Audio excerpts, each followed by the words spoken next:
اب مختصر میں ذکر کرتا چلا جاؤں گا. سارے علوم قرآن میں ہیں. میں اس کو کالج کے جو اسٹوڈنٹس ہیں یا جو پروفیسرز ہیں یا جو لیکچرر ہیں یا جو ڈاکٹرز ہیں انجینئر ہیں جو بھی ہیں وہ آج میری اس تقریر کے مخاطب ہیں. سنو, قرآن پاک میں وہ علوم جس کی ایجاد آج کے زمانے میں کہی جاتی ہو, میں 14 صدیوں پہلے کی ان آیات میں تمہیں واضح بتا سکتا ہوں کہ کون کون سے علوم قرآن میں آئے ہیں. آپ نے شاید پہلے دن ہی سنا ہوگا آسٹرونومی. یہ وہ علم ہے جو علم الفلکیات جس کو کہتے ہیں, آسمان کائنات کا علم, آسمانوں میں کیا ہے, گیلیکسی میں کیا ہے اور کیسے دنیا وجود میں آئی, اس علم کے جاننے والے آسٹرونومی کہلائے جاتے ہیں. آسٹرونومی کے بیسک فارمولے قرآن پاک میں ہے. جانتے ہیں آپ آسٹرونومی کی سب سے بڑی تحقیق کیا ہے؟ ان سائنسدانوں کی سب سے بڑی تحقیق یہ ہے کہ ایک شخص ہے انگریزوں کا جس کو یہ کہا گیا اسٹیفن ہاکنگ. یہ 1925 کی بات ہے جس نے سب سے پہلے یہ کہا کہ کائنات پھیل رہی ہے. 1925 میں 1925 میں سب سے پہلے اس نے یہ کہا میں دیکھ رہا ہوں گیلیکسی میں سٹارز دور دور ہو رہے ہیں اور پھیل رہی ہے یہ کائنات. اس نے وسعت کائنات کا نظریہ سب سے پہلے دیا. اور قرآن کہتا ہے وَالسَّمَاءَ بَنَيْنَاهَا بِأَيْدٍ وَإِنَّا لَمُوسِعُونَ, آسمان کو ہم نے اپنے دست قدرت سے بنایا ہے اور اس کو ہم قیامت تک پھیلاتے رہیں گے. قرآن کہہ رہا ہے اس کو ہم پھیلاتے رہیں گے. اور یہ ہے آسٹرونومی کے لیے یہ جو جس کا نام میں نے لیا ہے اسٹیفن ہاکنگ, اس نے کہا یہ 20ویں صدی کی سب سے بڑی تحقیق ہے, سب سے بڑی تحقیق ہے. مجھے معلوم نہیں 14ویں صدی میں 14 صدی پہلے ہی یہ تحقیق اللہ کے کلام میں آ چکی. عزیزان گرامی, اور یہ آپ کو بگ بینگ کا جو میں نے بتایا تھا فرسٹ ڈے آپ نے سنا ہوگا.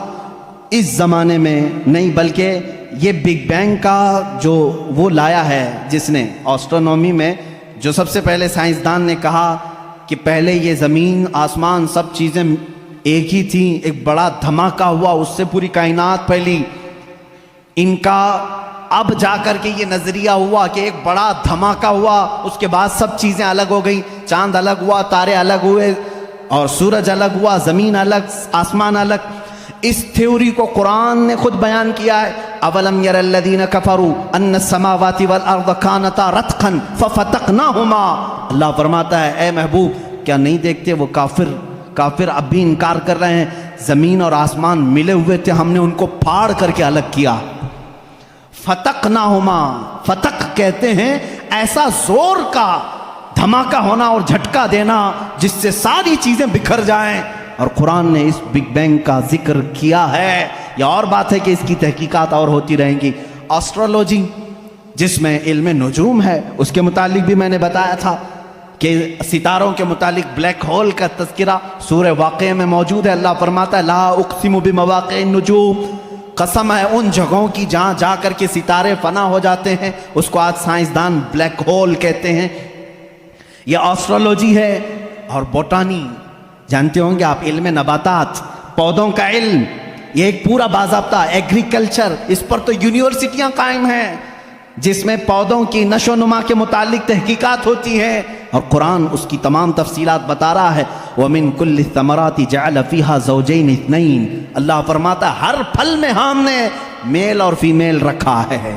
آج کے سائنس کہہ رہا ہے ہر درخت میں میل اور فیمیل ہوتے ہیں. یہ قرآن کے وہ علوم ہیں. بوٹانی اس علم کو کہتے ہیں نا. اب میرے پاس اسٹوڈنٹس ہوں گے کوئی ایگریکلچر کے, درختوں کے, پیڑ پودوں کے معاملات کے سلسلے میں قرآن کی ایک نہیں 10 آیتیں میں تمہارے سامنے پیش کروں گا. اس کے علاوہ زولوجی, آسٹرولوجی کے علاوہ زولوجی جانوروں کا علم, حیوانات کا علم. اس علم پر بھی آج کروڑوں ڈالر خرچ کیے جاتے ہیں. زولوجی اور اینیملز کے اوپر ریسرچ کیے جاتے ہیں. زولوجی قرآن میں بیان ہے. تمہیں معلوم ہے وَمَا مِن دَابَّةٍ فِي الْأَرْضِ وَلَا طَائِرٍ يَطِيرُ بِجَنَاحِهِ إِلَّا أُمَمٌ أَمْثَالُكُمْ.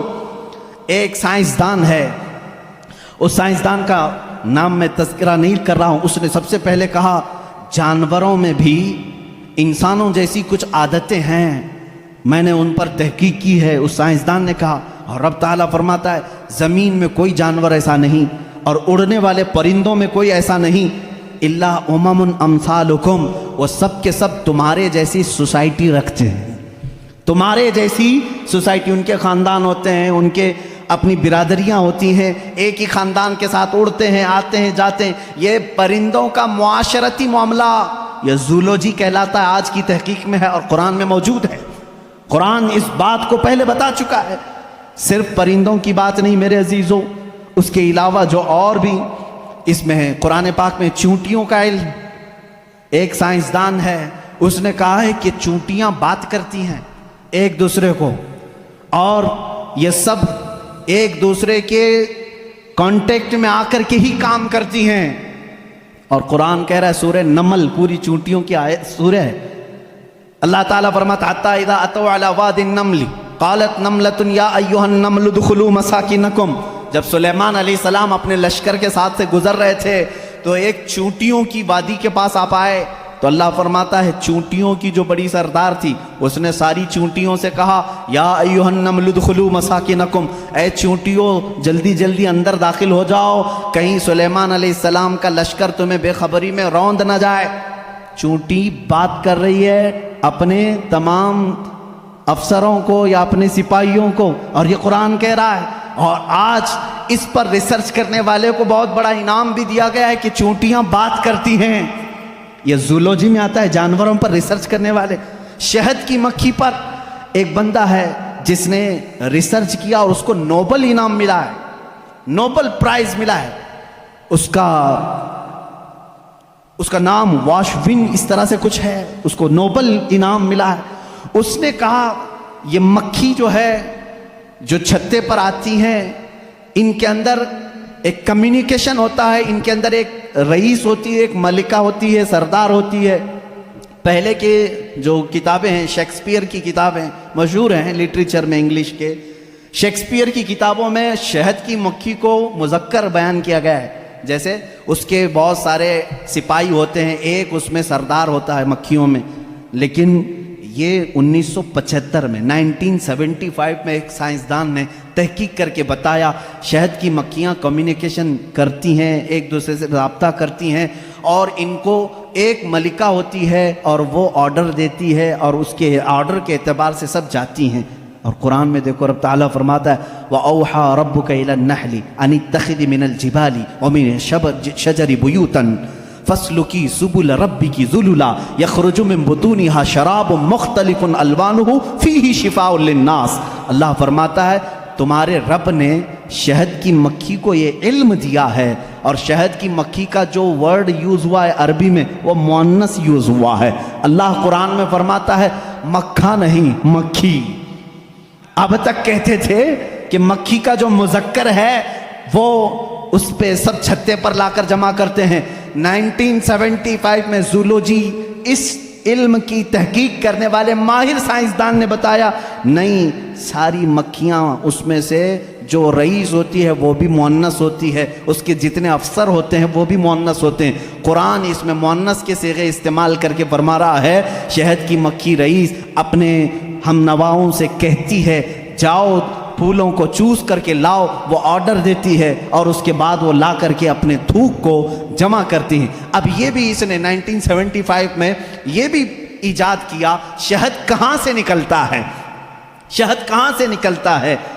تو بعض لوگوں نے کہا وہ تھوک دیتی ہے منہ میں سے، اب تک تو یہی معلوم تھا تھوک دیتی ہے۔ کچھ لوگوں نے کہا نہیں وہ اپنے فضلات خارج کرتی ہے، جیسے پیشاب پخانہ ہوتے ہیں اس طرح سے وہ نکال دیتی ہے۔ 1975 میں ایک سائنسدان نے کہا نہیں، اس کی بیلی میں سے، بیلی فیٹ جو ہوتا ہے پیٹ کی چربی یہاں سے نکلتا ہے۔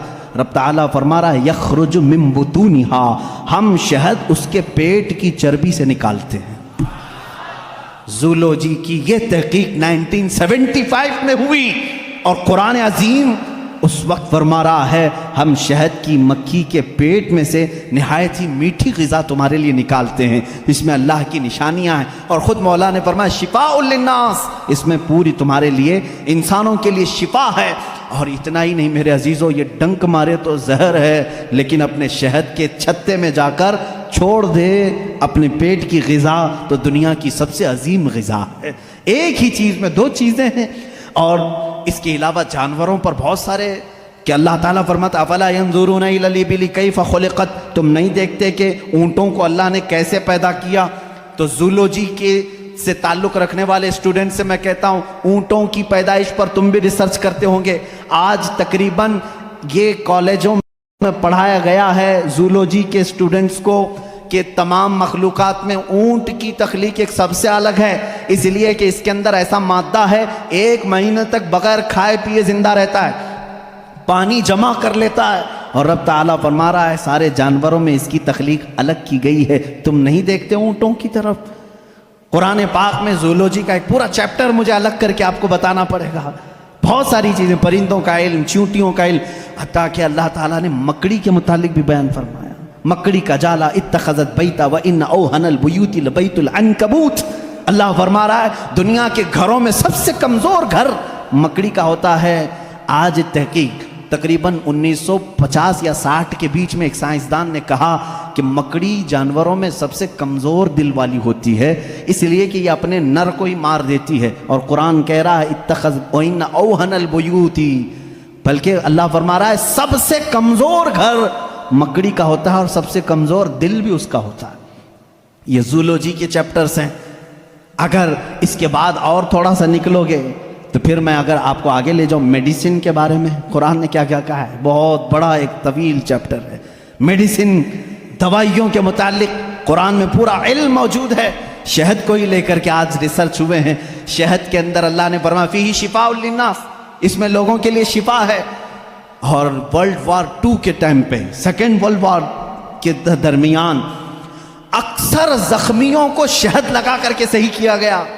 آج بھی جو جدید ترقی یافتہ کنٹریز ہیں ان کے ہاں شہد پر ریسرچ ابھی بھی چل رہا ہے، اور انہوں نے کہا ہے کہ اس میں وٹامن کے پایا جاتا ہے جو کسی دوسری چیز میں ہوتا ہی نہیں ہے.